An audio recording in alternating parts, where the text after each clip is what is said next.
He tasks me. He tasks me, and I shall have him. I'll chase him round the moons of Nibia and round the Antares maelstrom and round perdition's flames before I give him up.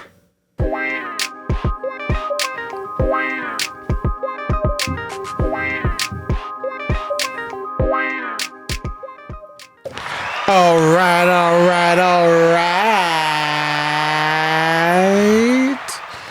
Oh, we are back. Welcome back to another episode of Convos with your mom's favorite. I am he, I am him. I am your mom's favorite. And today we have a very, very, very, very special guest. I think the specialist of guests, because without him, there would be no me.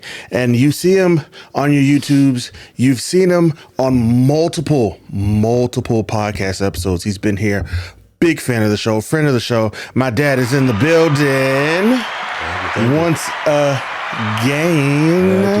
Glad to be here. And I am glad to have you. Thank you for doing this. I really do appreciate it. Never a problem, man. Never a problem. As we get ready to count down to 5 years. Countdown to 5 years. That I have been doing this podcasting thing. So you were on the very first season. You have been on multiple episodes since then. And I thank you for being here today. How are you, good sir? I'm doing pretty good, man. You know, I won't complain. I'm doing pretty well. Thank you. And again, just always available, always willing whenever, you know, you ask, whenever opportunity, you know. I love the conversation. I love, you know, things we talk about, things we agree with, even things we don't agree with. Right. But it's okay. It's all good. It's definitely all good. Awesome. And I'm glad that you were available and willing to do this, because we've got things and stuff and things and all that good stuff that we are going to discuss. Now, I didn't send you a list of things because I'm going to be honest, we're going to freeball this thing. Okay. But we can start with Saturday, we went to go see Mission Impossible: The Final Reckoning. It is supposedly the last Mission Impossible movie with Tom Cruise. Okay. I say supposedly because, spoiler alert if you haven't seen it already, the ending kind of leaves me believing that there is yet a chance for one more movie. There's always a chance, but I think even with Tom Cruise, even without, because it seemed to be like a slight shift in some characters as well. So you never know. I mean, it may be a calm, if you will, and then who knows? It may come back in. It would almost kind of be like, and though you haven't seen the first movie, but even how the first movie started out, he lost some of his team then. Right. You know what I'm saying? So the same thing could happen, I guess, coming around again. Whereas, you know, who knows? Again, it could be a shifting where he may start in. Who knows? He may not finish the movie, and they may bring somebody else to continue on. You never know. Yeah, I agree. Because I wouldn't mind it because, like you said, I haven't started from the first Mission Impossible. I started watching Mission Impossible 3 was the first movie that I've seen, and I've seen everyone since then. But I really do enjoy the franchise. I kind of like that whole spy tech end of the world kind of thing where, you know, super evil villain has a plan to take over the world, and then you've got to do like some cool spy stuff to stop them basically from enacting their evil plan. I kind of like that. I think that's why I enjoy the James Bond movies so much, because it's the same thing. Cool guy, you know, puts on nice suit, and so I definitely did enjoy. I've enjoyed every one of these movies. And I think part of it is because I like the fact that Tom Cruise does his own stunts. Kudos to him for that. Again, because he's like, I think like about 61, whatever, around that time. And being 65, I'm like, okay, you know what? But then again, too, I'm sure that took a lot of training. And if he has stayed in shape over the years, it kind of maybe makes it a little easier. Yeah. You know, that kind of stuff. But yeah, it does speak to how awesome it is to know that most, if not all the shots you see, that's actually him doing it.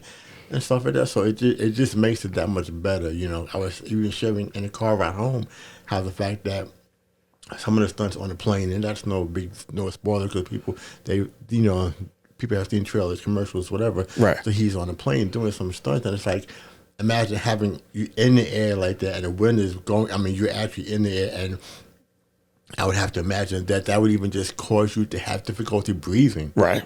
And then trying to do some of the things he was trying to do, I'm like, I know, I would have been tired after about 5 minutes, you know. So, but yeah, definitely. Listen, tired in 5 minutes, I wouldn't have tried it. But like, you want to do what now? Kudos to the stunt double who's actually going to actually have to do that, because I'm not. Yeah, see. You're going to have to like superimpose my face on someone else. I'm not trying to do that. I'm not built for it. Now, again, I'm not Tom Cruise, so I won't have, the years of practice in doing my own stunts. I think that is a great attribute that any actor has, in their arsenal. It definitely helps, but that is it's a very dangerous life. It's a very dangerous lifestyle. I mean, like, just ask Jackie Chan. Yeah. He's had many, many, many, many broken bones and things like that. But yeah. Yeah, but he does. Jackie Chan, like Tom Cruise, seem to do it for the love of the game, and I appreciate that. I appreciate this movie. I thought it was a perfect way to end the series. If this is truly the end of the Mission Impossible movies, I definitely was not mad at how this ended. I kind of thought that they were going to end it similar to how they ended Daniel Craig's run as James Bond. Okay. Because, again, spoiler alert, if you haven't seen the last 007 movie, he dies at the end. Because he does stop the end of the world, but the place where he's at is exploding, and there's no way to get him out in time. Yeah. And I even thought about that watching this movie the other day. I would not have been mad even at that. Right. Again, because, again, of the run that he's had. And sometimes you have to make, depending on what it is, that ultimate sacrifice. And he was that kind of guy who, if had to, the fact that he did everything else he did to prevent the cataclysmic reaction from happening, it would have fallen right in line with the type of character that he was. So I definitely would not have been mad if he didn't make it and stuff like that. But maybe I shouldn't have. But then again, that was already brought out too. That it could be another one. So, but yeah, it was again. I think it just brought out a lot, stuff like that. So, but I definitely enjoyed it. Yeah. Definitely enjoyed it and was not mad at it. I didn't get to see it. I really was not, truthfully, I'm not a big fan. I may be sitting in this chair, I might be in trouble, but I've never been a big fan of James Bond personally. Okay. Stuff like that, whatever. So I've not really seen a lot of his movies at all, stuff like that. But again, it just we do tend to like those types of heroes who are willing to go above and beyond for the love of country, for the love of, just people in general and things like that too. So we like heroes in that regard, I think. Absolutely. Especially ones who get to, when like you watch them in the beginning and them sacrificing themselves. Like when you first meet them sacrificing themselves for the betterment or like the end goal wasn't really in their wheelhouse. Well, like you never really thought that they would actually be the person to, I go back to Iron Man and the argument he had with Cap on the helicarrier in the first Avengers, when Cap was like, you're the billionaire, you're not the guy to lay down on the line so that someone else can fall over the barbed wire, right. So someone else can crawl over you. Mm-hmm. Like you're not the guy to make the big sacrifice play only for, to get to Endgame. And he's the one, he sacrifices himself to make sure that everybody else has a future and that everybody else is okay. I think. But I think even in that, the difference is, again, because you're talking about when that first happened and then when Endgame happened, but what happened in between, the fact that his family, he had a child now at that time, so it was just different. There was more at stake. Before it was just yes, he and Pepper maybe, but it was more than, and I think maybe he really understood maybe that sometimes you don't have time to cut the wire. Maybe sometimes you don't have time to get a knife or something to do something that might be an easy way out. Right. Sometimes you just have to make that tough decision because you want your family to make it, as I think any good parent, father, or husband would do as well anyway. Sometimes you just have to just make that instant decision and just do what you got to do. Yeah, absolutely. Kind of like what Spock did with Kirk. Which was interesting. And again, for those who yet knowing that's where that Ricardo Montalban speech came from. Star Trek 2. The Wrath of Khan. There you go. I can't think of the rest of it, but exactly. Yeah. But that's where that came from. That he realized again the needs of the many outweigh the means of the one. The means. It's not even the means. The needs. There you go. Thank you. The needs of the many outweighs the needs of the few or the one. Yeah. Exactly. So, I wouldn't have, like you said, I wouldn't have been mad if Tom Cruise kind of like didn't make it, because not to get too, I won't get too deep into it, but there was a moment towards the end where it looked like things were could have gone one way or the other. Yeah. And that I thought that's what they were doing, that they were like setting up for a new team, because Simon Pegg's character, that was Benji. Mm-hmm. He did, things look kind of bleak for him. Things look bleak for Ethan Hunt, and I'm like, okay. But then he had just, and then what was Ving Rhames' character's name? Oh, it escapes me. But we had just lost, Luther. Yeah, we had just lost Luther in the beginning of the movie, but then the cop is now on the team. So it's kind of like, okay, and then you can see, like, pieces are being put in place so that this thing can keep going, whether Ethan Hunt is here or not. Right. So I was kind of like, okay, they're about to, the whole old regime is kind of like. See, and that's one thing, because you have never seen and didn't even know recently that there was an actual TV series before the movie started. Yes. But in the opening of the series itself, after the initial message that he gets, and then it self-destructs. But then you see him in his office, and he opens up a folder, and there's pictures. So he has technically no set team. Mm-hmm. He picks through, and you see him picking through the folders, putting pictures to the side of who he'll need for that specific job. You know what I'm saying? Yeah. Which is definitely something different, whatever. But whereas in this movie, we see that he basically had a set team, though even that kind of changed as well, as we saw how one person was on one side, but they ended up on his side as well. Right. And I really thought that was interesting, and because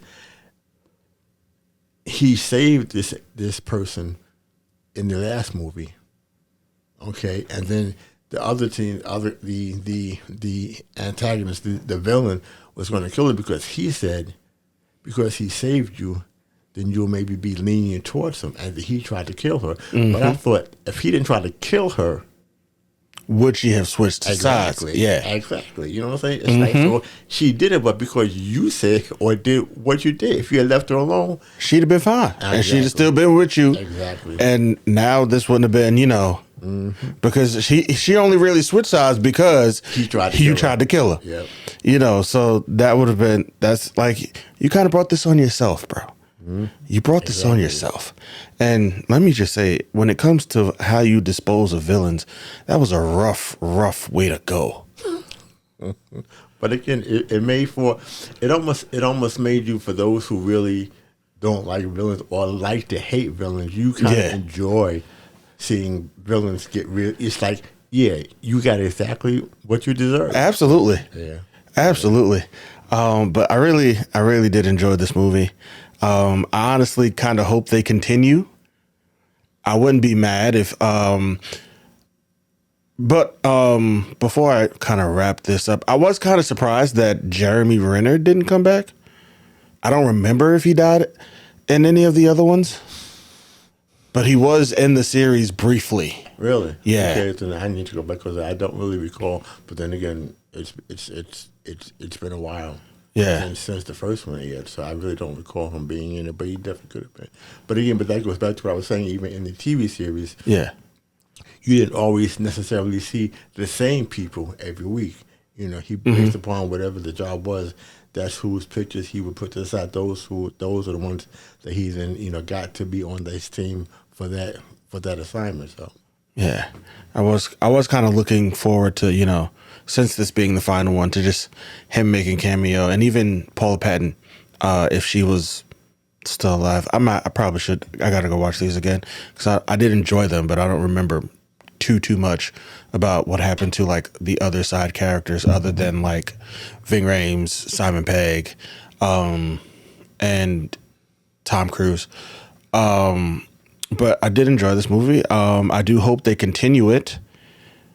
I would like to see where he's kind of like in more of an advisory role. yeah, even though I know he doesn't strike me as the person to really be okay with that. You know what I'm saying? It's almost like he just, and that's and even getting back to Star Trek and Star Trek Generations, where you have Kirk, Anthony Picard, and they meet and stuff like that, and they're talking and stuff like that. And one of the things that Kirk said to Picard is the fact that whatever you do, don't let them take you out of that chair. Because Kirk eventually became Admiral and stuff like that, and so he didn't have a starship to command.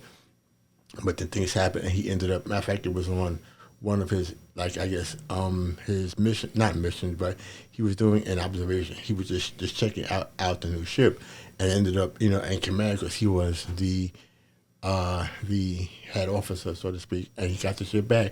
But he realized for himself, especially, and he told Picard, whatever you do, don't let them take you out of that chair, because that's where you can do the most good. And I guess the point was the fact that people who are in administration, while they may have knowledge, but they kind of maybe lose sight. Yeah. Or they maybe are not as fully aware of what's going on and what it takes, what they may have forgotten. But that was something, like I said, that Kirk told Picard, whatever you do is stay in that chair, because that's where you can affect the most change. So going back to Tom Cruise, while he may be, or maybe it may be offered, or maybe the thought may be to have him in a more advisory role, but again, how many could technically, I guess, have accomplished or would accomplish the same thing? How many would be willing to go as all out as he did, Yeah, I agree, because, and I get that, that may be where, he can do the most good, but let's be honest, some people just aren't built for like those kind of roles. Like there are people who should be in an office, but there are some people who just aren't built for that. Like they need to be outside. They need to be like boots on the ground. That's kind of where, that's what they do best. It's kind of like you put them in an office and you're not really using them to their fullest potential because they're sitting in an office somewhere. Right. Yeah, and I think you're right in that regard. It's like once you're out in the field, to bring them back in may not be the best option. Whereas it's different if you're in the office, you may still be able to make that transition. Yeah. To the field, definitely. Yeah. So, but yeah, I'm excited. I was happy for this movie. It was the biggest domestic and global box office opening for this movie. With this last one, but it does make me question when I read that and I knew you were coming, I did start thinking about it, because a consistent conversation that you and I have when it comes to box office numbers was this the biggest opening because a lot of people saw this movie? Right. Or was this the biggest opening because tickets today don't cost or do cost a lot more than 5, 10, 20, than what the price of tickets for the last couple of movies? Exactly. Because I'm almost positive going from this movie to the last movie, like from this movie to the last one, that what we paid to go see this movie this weekend was not what we paid to go see the last Mission Impossible movie. Of course not. It wasn't. No way. And it's a valid point that you really don't hear about. I mean, they talk about how much money it made, and that's I mean, it's phenomenal how much it made. But then, first of all, how much did it spend? But then also, again, the real to me, the real indication is not how much it made, but how many people, how many tickets were sold. Right. That really gives you an indication of if it did better overall. But all they look at is how much money. It's how much money. Because that's what gets even the worst movies ever get like sequel movies, and like they continue making these movies if they keep turning a profit. Mm-hmm. For being honest, I think that's why we're on like Fast 11. Because it's made millions and like even billions of dollars. And let's like, those may not be the greatest movies, but because they're cash cows and you're guaranteed. Yeah. But does that mean that a lot of people are going to see it? Or is it because if two people go to the movies, you're spending $40, $50 just on tickets? Especially if it's like IMAX or something. Yes. Like that, sure. Sure, definitely. I mean, because come on, we went and saw it in IMAX, but that's just because IMAX, I think, is my new favorite way to just watch certain movies, because it's something about the big screen. And I think I talked about this with Bill on the last pod, that they had just redid that movie theater that we went to. So even like everything is new. So everything is much nicer. It sounds amazing in there. Like the acoustics are great. And then just the large screen, the seats are better. Yeah. So just seeing something in IMAX, just it enhances the experience. Sure. You know, but an IMAX movie ticket is like for an adult almost $30 on its own. See. Now, of course, I didn't pay that because, you know, I go to the movies enough. I got A-list. I'm a Stubbs A-list member, and I get to see, you know, 3 movies a week. Shout out to them though for that. That's just amazing. So, you know, it wasn't really like I didn't have to pay that, but if you count that in, like $30, let's say your theater holds 40 people. And that theater, I'm sure it's even more than that. Yeah, even more than that for sure. But that's $1,200. If you've got like 70, 80 theaters, of course your movie, and that's just, you know, in the U.S., like if you just keep doing the math, like of course said, that movie. And that's just IMAX. Right. All the ones that are not, that are even bigger because they have much seats in them. Mm-hmm. So then it's not difficult for that movie, even if those theaters were like half full, because of the price of a movie ticket. Yeah. It's like it's not gonna take you much. Now, if your movie's that bad, it still might take you much, because there are still some movies that come out and they don't get that, and they don't make those numbers. They don't make those box office numbers. And there are certain movies, and I'm kind of glad that they don't make those box office numbers, because they should not be made. Snow White being a perfect example. It did not do what they thought it was going to do. And I'm very happy to report that Disney said that they're going to dial it back with live action remakes. And that was the best news I've heard in recent weeks. Yeah, I mean, some things you just really, for one, it won't translate well in this day and time as well. I don't think, but again, it just takes away from, you know, especially those that have been known as classics for 10, 20, 30 years, 40 years. Right. And that kind of thing, too. So, yeah, no, you need to just leave some things alone. I agree, because I was just having a conversation with somebody recently, and, you know, we were talking about, she asked me if I was going to see Lilo and Stitch, because that also came out this weekend. Mm-hmm. And I think that made like 300 million globally this weekend. And she asked if I was going to see it. I was like, I am going to watch it, but I'm not rushing. I wasn't rushing to the theaters to go see this. Mm-hmm. I was excited for it because Stitch does look fun. It does look like they still managed to capture that. But again, Stitch is an alien. Stitch isn't real. So I don't, other than like the fact that they used real people in this movie, I don't get how you're trying to call this like live action because there's aliens involved, right? But she was like, why? I was like, when is the last time Disney had a good live action movie? Like, name me two.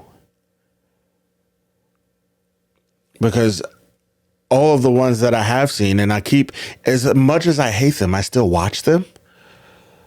And I don't know, maybe I'm a glutton for punishment because why do I keep watching them if I don't like them?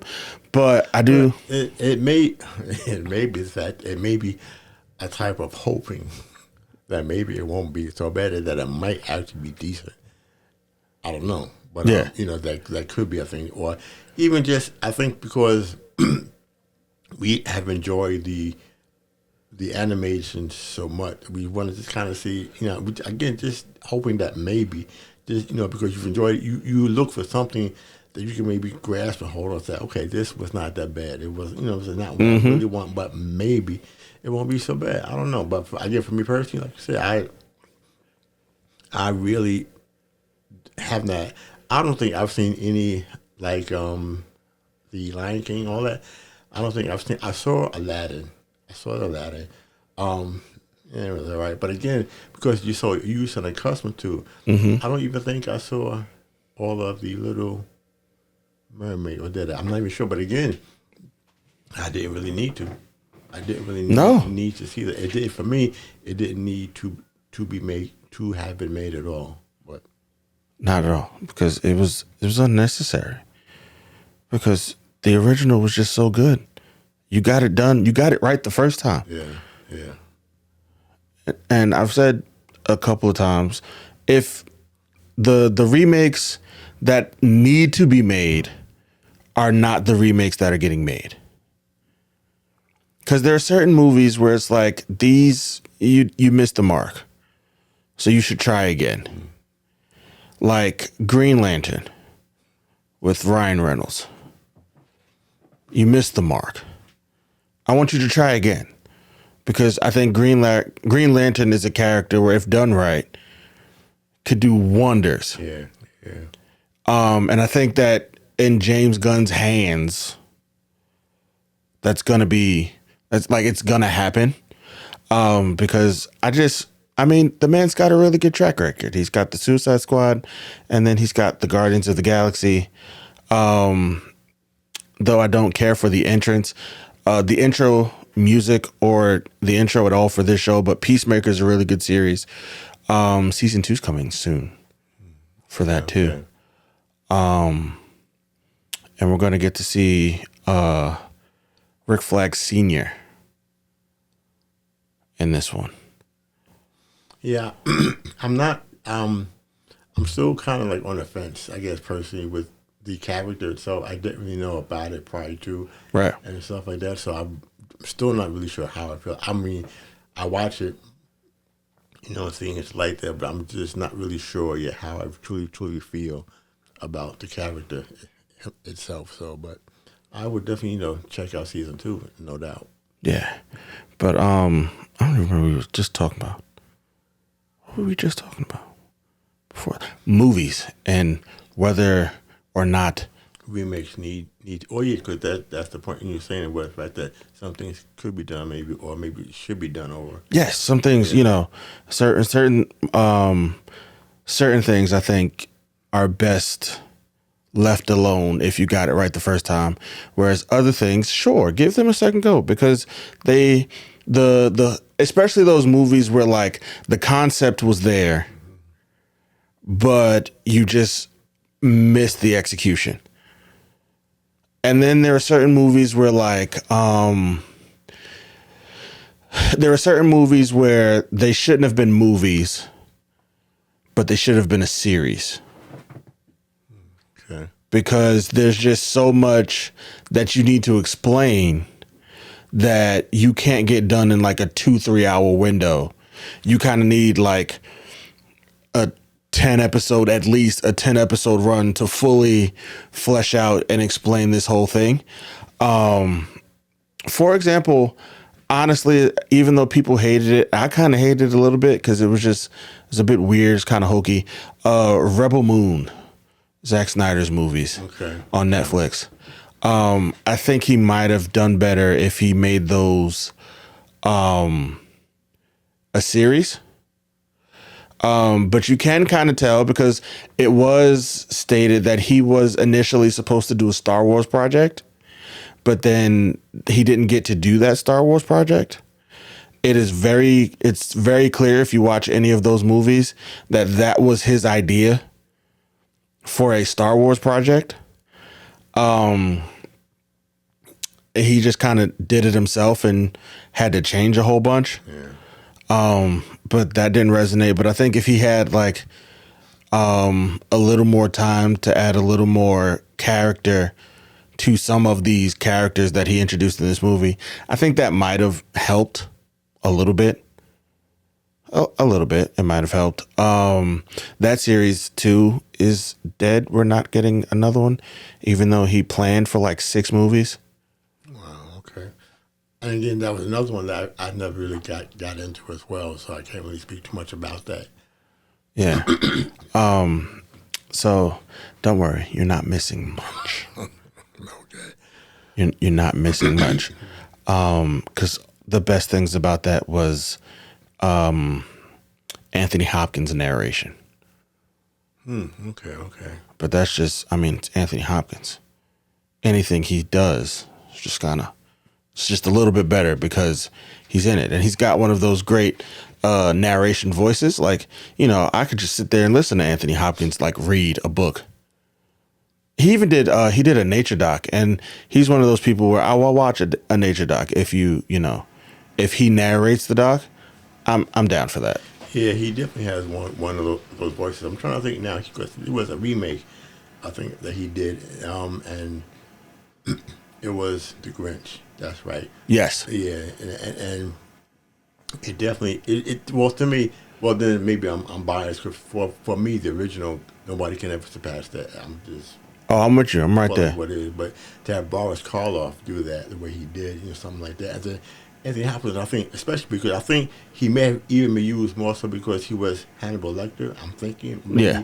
But he does have that voice, definitely. But it still didn't quite compare to me, Right. with the original. But you're right, he does have the voice. He does kind of have that presence about him that he can, really dig down into it and just give you a sense of, I don't, maybe even eeriness, if you will, but that level, that again, that not everybody has, for sure. Yeah, like you can't let everybody. Who I just found out has a good narration voice too?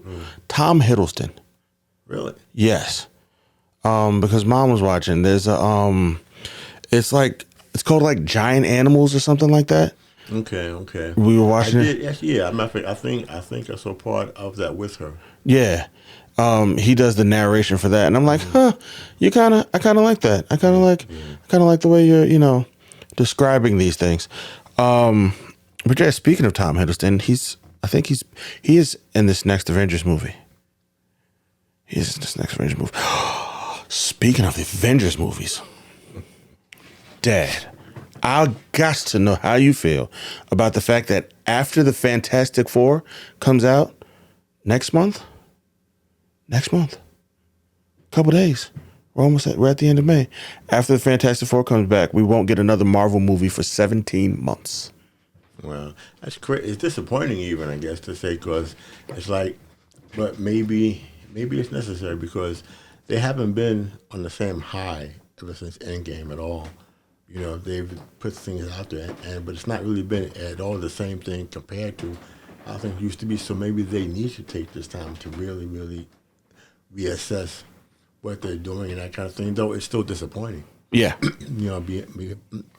Without beyond a shadow of a doubt, it's still disappointing, because I've always been, compared to the Marvel DC, I've always been a bigger fan of Marvel than DC. So I definitely like DC as well. But yeah, so to not have characters, especially that you've come to love, that you've come to know, that you even look forward to, because you want to know and see what is going on, what's happening, but to have such a low, like over a year's time, I don't get it. I don't get it at all. But then again, when you speak about the Fantastic Four, we talked about, again, remakes. This is now like the third remake, if I'm not mistaken. Yeah, no, the fourth. This is fourth. This is wow. This is the fourth. Fourth. The first one we can definitely forget about. When I first saw it, I was like, oh my gosh, it's like it. Really? It was like so bad. Maybe I'm remembering wrong, but I really remember enjoying that movie. Really? Yeah. Wow. Maybe I'm remembering wrong. Maybe I got to go back and watch it again, or maybe I should just leave the good memories, the happy memories, where they are. Let's make sure we're on the same page. When I say the fourth, technically this one would be the fifth movie, but the fourth reincarnation. Because you had the first movie. Second group of people, they did two movies. Yeah, I'm not talking about them. Okay, so you mean the actual first movie? Okay. And I mean, when I saw it, I was like, it just seemed cheesy. And the effects and all that, it just seems so cheesy. And I'm like, okay. But then the second and third, with Chris Evans, Jessica Alba, yeah. And that those were not bad. It's a lot better than the ones who just came before them. The ones who came after them is a lot better than the ones who came after them. Yeah, that I didn't care for too much either. But again, I guess truth be told, I would still go even with this next one coming up. And I told you, for one, I'm not a big fan of those costumes, and I'm like, really? It just takes away from me. It just I don't know. But again, am I going to see it? No doubt. Oh, absolutely. I would definitely be there. But I, for one, do not like those outfits at all. Fair enough. I'm not fond on it either, but given how it is a period piece, I guess. And that too, I didn't quite understand where that was even coming from. But again, I guess maybe it'll be explained, in the actual movie, and maybe there'll be something to kind of help me with it. But they do have a lot of legwork with this movie. They definitely have a lot of legwork because the fact that it is the last one, pending there are no issues with Spider-Man, the fourth Spider-Man movie, because that is supposed to come out next year. I think next like June or July. Pending that does not get pushed back as well, it is the next. We won't get anything for like 17 months. Wow. So this Fantastic Four movie has a lot of legwork to do to prep us for an Avengers movie. Because I don't think, given all that the movies that we've had recently, I don't think we're ready for an Avengers movie. I think you need at least 2 movies after Fantastic Four. Yeah. And again, even that, as you said, if there's such the period piece, it's such that it's taken what seems prior to a lot of the Avengers movies that we've seen. It just makes you wonder how that will tie in, and perhaps it will. But again, I'm curious to see how it happens. Yeah, well, I do know that Thunderbolts did kind of answer that a little bit with their end credit scene, because they were looking the new Avengers, as they're called. Excuse me, not the Thunderbolts. The new Avengers. They were looking at. They got like radar that something was falling out of the sky. Like something was like entering Earth's atmosphere. Right. And then when they zoomed in, it was a spaceship. And then when it turned, it had the Fantastic Four logo on it. So at some point, they get on a rocket ship, they go into space, and instead of going into space, they time travel to the present. Okay. Somehow. So I'm intrigued to see how they answer that. I'm intrigued to see backstory for Victor Von Doom. And just how this is going to move forward, because it is going to take us to Secret Wars, which is supposed to come out in 2027, December 2027. Just in time for the holidays. Yeah. So I'm like, whoopee. You know, I just want Marvel to get like, to be good again. Yeah. Consistently good again. Yeah. Because you have like your hits and then, because I really enjoy Thunderbolts. I thought that was really good. But then it's like. But I think that even goes back to something that we talked about a while ago as well. And that's a story. You know what I'm saying? Yeah. There needs to be a real story. Yeah, you have characters and superheroes and powers and things like that and saving the world or whatever. But in the midst of that, there really needs to be an actual real story that people care about that will draw them in, that will make them, I guess, want to become a part, that will make them want to see what happens next. And things like that. And if there's no real story behind it, it's just something to watch, and you watch it and then it's okay, fine, and you're done.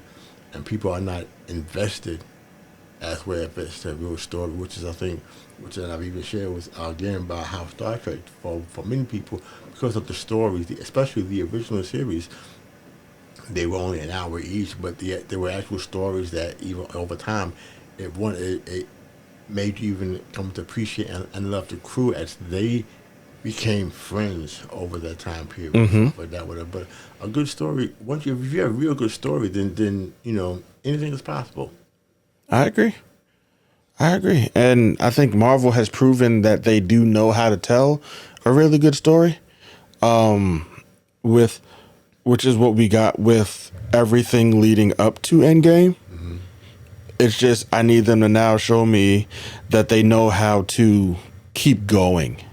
And even to have a bigger picture in mind, because the movie seems so individual. Yeah. If I can say that, whereas if they like, and we really didn't, I don't think really, at least I didn't see or know in advance how the other movies were going to really play together, how everybody was actually going to come together, and the whole mixture came to be part of a team and grow from there. Whereas, we've had some movies, but there really doesn't seem yet to be, at least not to me, any real hint of, coming together. How is one movie going to affect another and things like that? But if they can do that, right, then definitely, it would be nice to see. It definitely would be nice, to see. I agree. Yeah. So hopefully, fingers crossed. One, that Fantastic Four is good and they finally got it right. Yeah. And, this is the Fantastic Four movie that everybody's been waiting for. And that 17 months doesn't feel as bad as it did waiting for the next season of Game of Thrones. Yeah. And I hope that the Avengers movies doesn't make me feel how I felt waiting 17 months, like for that. Because waiting for Game of Thrones, only for it to end like that, I was kind of like, this is what you made me wait over a year for? Yeah, no, it definitely didn't seem to be the same show that we had been watching. Yeah. Yeah. So I'm like, ugh, this is ugly. This is ugly. Do you hear me? You're a Star Trek fan. Yes, I am. You're a big Star Trek fan. Yes. We can say that. Yes. How do you feel about the current status of all that Star Trek is currently doing? Well, I mean, if you mean like the shows that have been on Paramount. Yes. Yes, I've watched all of them actually. Let me say, I am truly a big fan. One of the things though that I've had an issue with, and this is mostly in regards to the next generation. To me, they seem to focus more so on Picard and Data than like anybody else. They've had other interactions, but in terms of the actual movies, especially, it was more so about Picard and Data, and that. While I don't have a problem with them, it just seems to me like, okay, it shouldn't always be them all the time. That's how it seemed to me, and stuff like that, whatever. But in terms of what has come out lately, there was a series with Picard, but more so, I actually did like the Star Trek Discovery, Okay. which that captain ended up becoming the one. I don't recall her name. Listen, I think it's Green, but she was actually in The Walking Dead. And then see her as captain, as becoming captain. That show I actually liked a whole lot. I thought it was good the way it started out. You know, I guess it just took me in from the start. It was an interesting premise, the way it happened and things like that. But yes, I definitely like that. And then there is an actual Star Trek. I think it's Strange New Worlds, which is kind of like in timeline wise, right before Kirk and Spock.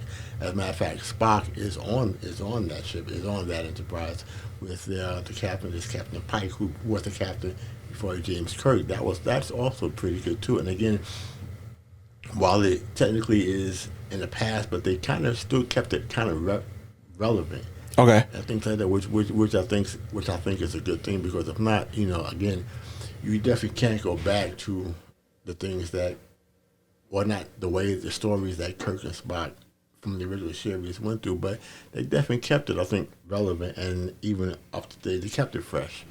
Right. They kept it fresh, and I think that is a definitely good thing. So I'm definitely glad for that. I've heard different stories about the fourth. I think would be the fourth movie with Chris Pine and things like that. I don't know if it's going to happen or not. I've heard and seen different things, especially one issue because of the fact that one of the main characters passed away and stuff like that. So I don't know if that's even going to happen or what they're going to even try and do, if they're going to try and do anything at all. Because Trek is one of those things where it's like timing is almost important. It's like you can't do so much because after a while, then while it definitely has a fan base, it really really does. But sometimes you need a bit more than that. You need something where other people who may not know what Trek is all about, or who may not really have been a big fan, but something that will attract them as well. And the last couple of movies have not really done that too well. Like I said, for myself, I'm going regardless. Right. Not everybody has that mindset. So I really, really look for hope that Trek continues to do well, because again, it has such amazing characters. It has such, amazing. It's just an amazing series of the various TV series and things like that before streaming came about and whatnot. So I like those, especially because even like when the original TV series, it was like 1 hour. It kind of told the story, and then went on. And each week was a different story. Though occasionally there was some tie-in, throughout, the actual season. But for the most part, it was yet still a different story, basically, and stuff for that. But now these here, the ones that are coming up, it's like each season is pretty much just one whole story, where it starts. So it takes time to develop and things like that, things that happen. So, but I like it. I wasn't initially a big fan of that at all, but I've come to appreciate it because, as you said before, too, some stories it does take time. You can't just rush and jump in, but given time to develop and things like that, then you kind of appreciate it, that much better. So, Do you think that when you mentioned that they only use Captain Picard and Data, do you think that is because those are like the two most famous to come out? I would imagine so. And again, nothing against them at all. I know. Yeah. But it just seemed like the focus was more so on those two, being the ones having the greatest interaction, those two being ones to more so save the world and things like that. So while it just, again, this is just me, it just seemed that others could have, they were like at the top, and probably you're right. That may be the mindset of most people who went into Trek like that, Picard and Data. But I think the other five, six characters, they also are an important role, and they could have, and really, just like, oh my gosh, the one where they encounter the Borg again, First Contact. Yes. Again, but at the end of the day, it was yet Picard and Data, at the end, to that actually killed the Borg Queen and things like that, or Star Trek Nemesis, where Picard is cloned, and then again it still boils down to Picard and Data, So again, while it's not a bad thing, but to me it didn't always have to be them. I agree because they are not my favorites. Because I'm a big Worf fan. Yeah. I'm a huge Klingon fan. Yeah.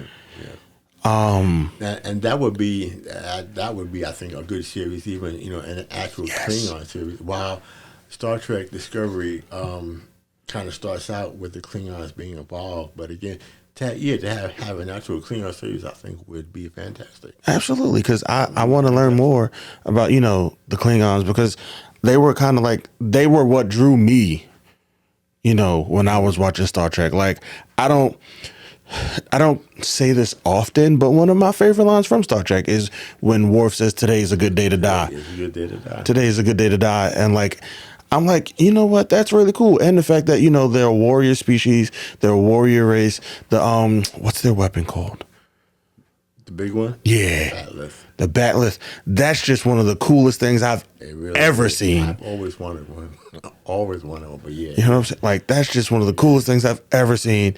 And I'm just like, I want to know more about them. The Romulans even.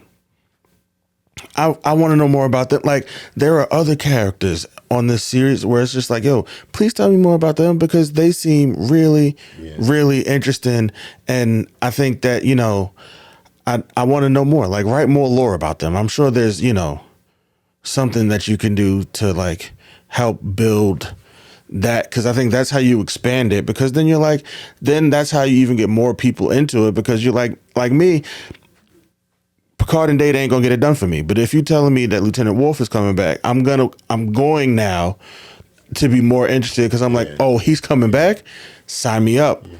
And I think they even knew that, which is why in Star Trek Deep Space Nine, the Worf came back, because, as the Next Generation ended, but Worf made that transition over, and it definitely, I think, helped. It definitely added to the actual mixture of the characters on the show. And even now, anything else after that, even though he left the ship officially, but anything after that, Worf is still always there, because they know. You can't really do a Star Trek movie even now with the series, the last Picard series, and they all actually came back. All seven of them, they also came back. And again, Worf, excuse me, Worf was there, as was Geordi too. The only two black characters, but they were there as well the other characters and stuff like that. So yeah, but Worf has always been. I think they know that you really can't do much, or you really shouldn't try to do much, unless Worf is there in some way, shape, or form. I agree, 100%. Because let me tell you, first time I saw that man, and I think it could be because he was black and he looked like me, and I was just like, I like him. Yeah. I like him. And one of the things that you mentioned about the Klingons, and I've even kind of have equated it, if you will allow me to even equate it to, it's almost a type of religion to a degree. Yeah. And I say, again, having that mindset, again, today is a good day to die. It talks about sacrifice. And especially as Christians, as believers, we are called to sacrifice, to even not so much die physically, but we are called to die to ourselves. We are called to die to our own desires and do what our Father in heaven would want us to do. This is a big segue. And I'm not going to stay here. No, you do your thing.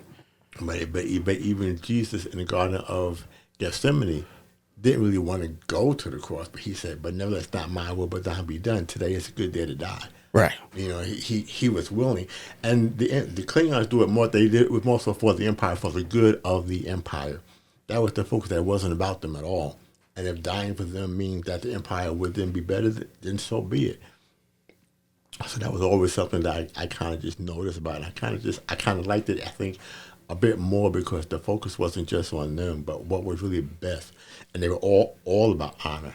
all about honor. You know, that was the thing for them, to do things in an honorable fashion. They weren't about like people being spies and going and beating around the bush and stuff like that. They were more like face to face up front. Let's handle this like men, if you Right. will. Let's just deal with it that way. No hiding behind this. No pretending this or whatever. No, let's just be real. You know, let's fight it out. They were they were ready for a fight at all times. They were ready for a fight. They had no problems with it at all. And again, and they said, if I die, I die. So it's good. They weren't afraid of dying. They were afraid more so of not being honorable in their death. In their death. Yeah. And I've always been a fan of like cultures like that, because I think that's why I enjoy 300 so much, because the Spartans are kind of like the same way. Where it's kind of like, yeah, we kind of just, even like that whole movie, it was just like Leonidas was teaching his son about, it was something in honor, where he was teaching him about just being an honorable man, and even mentioned in that movie about how then you're finally able to give a Spartan what they want, which is a glorious death. And like, you know, Yeah. like you know, even at the end, towards the end, because they knew they were losing, it was just like, yeah, we're losing, but let's go out with a bang. Yeah, which I think now, if I'm not mistaken, I don't know how many grabbed it, but even when the one Spartan who was deformed, who then who sold the other guys out Yeah. and stuff like that, but even when Leonidas saw him, I think he said something like, "May you live a long time," Yes. something like that, and you saw his whole face change, because in essence, that he hoped that you don't get to die a good Yeah. death. You don't get it. You get to die an old man because of what you've done. May you live to be an old man and never fully know or appreciate that which he had strived to, because he wanted to be a warrior. But then he went and did something deceitful. He did something undercover. He did something behind the backs. And again, the United States was, we don't do that. We don't do that here. That's not what we do. So yeah, may you live a long time, and die. As an old man, never knowing the glory of a good battle. Right. Man, that was incredible. I really enjoyed the movie. I gotta watch it again. It's been a while. The second one was kind of like, even though it was a prequel and a sequel. The second one, it didn't have the same oomph, didn't have the same moxie. Did not. And I think I had one more question, but I can't remember it at the moment. So I guess it's not all that important. Oh yes, I remember now. Going back to Star Trek. Okay. Because you said that Strange New Worlds takes place before Kirk and Spock, Yes. which means it takes place before Star Trek, the show, the very first series. Technically, well, yeah, and that's now called Star Trek: The Original Series. Yeah. Even though that's not in the title, but Right. that's what it's been known as, so that people can distinguish. Distinguish which Right. one. How do you feel about shows and movies that do that? Not keeping it specifically on Star Trek, but even like Star Wars, like Star Trek, Star Wars. Star Wars has done it with like The Hobbits and Lord of the Rings. Like, how do you feel about series and movies that take place prior to like beloved entities that have already been created? Well, see, like I said before, with Star Trek: The Original Series, most of it was just like one specific story per episode, and that's how it was for like 3 seasons. Yeah. And even with Strange New Worlds, though it's not that way, it's now more or less the whole season is kind of like one bigger story. But it doesn't take away from, because, like, for example, you mentioned about Star Wars. Star Wars, we started with what was, I guess, titled Episode 4. Yes. 5 and 6, and then but 1, 2, and 3 kind of tied right into it. It's not the same as with Strange New Worlds. Nothing so far has really tied into, other than the fact that yes, we know Spock is on the ship. Yes, we know that Christopher Pike is going to die. And then the question would be, does he? Well, no, he doesn't die, but he gets deformed. is it going to happen the way he did? Probably so, because they even have alluded to that he seems to be having these visions, these dreams about an accident that's going to happen to him. So that we kind of know, but it doesn't really. I guess, other than that, it doesn't really show too much. There's no real, I guess, it's like in Star Wars, we know that Anakin becomes Darth Vader. That's no big secret. Right. Yeah, maybe the how it goes about, and the killing of all the Jedi and stuff like that. We see stuff like that, but it's like, but it doesn't really take away. It doesn't really impact, I guess, whatever. And things like that. It just shows. So I mean, for me, like the first three were not as necessary in terms of Star Wars. While I guess it kind of showed, whatever. I guess the why it came about like that. But to me, they really could have done without it. Nothing, was, I guess, that earth shattering to me. It was really like this. I don't want to say nothing new per se, but it just, so it wasn't as necessary. And even Lord of the Rings, I think it was, again, different because it was, while it told, there was a connection in there, but there was so much other stuff going on that it really was not that bad, It just, it wasn't that bad of a deal to me. And so it still kept an interest, whereas, again, in the first two Star Wars, it's like a lot of the stuff was like, I don't know. To me, it seems unnecessary. Unnecessary. Okay. Okay. Yeah, just wanted to get your take on that. And honestly, I don't have much else for you. I do thank you again for taking the time out of your busy schedule. Never too busy for you, man. Busy schedule. Never too busy for you. To come, and sit down and be on the pod. I really do appreciate it. But yeah.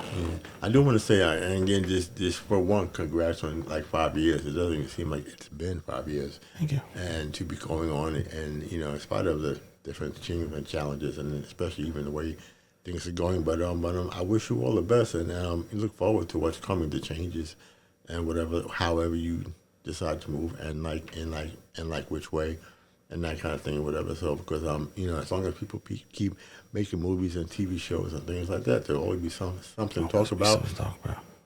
Some things to agree upon, some things to be like, really? No, some things to not agree on. Yeah. To disagree on, for sure.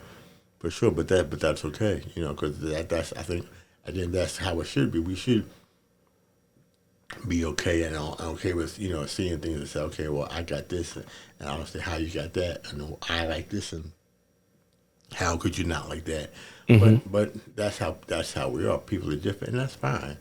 So, but again, congrats to you, and again, just keep on going, man. Whatever is on your heart to do, just trust that it's going to work, and just don't stop. Just don't stop. If I can say that to you, just keep going, man, and just see where the next 5 years takes you. So. I will. Thank you. I really appreciate that. No problem. And until the next one, we're out. Okay.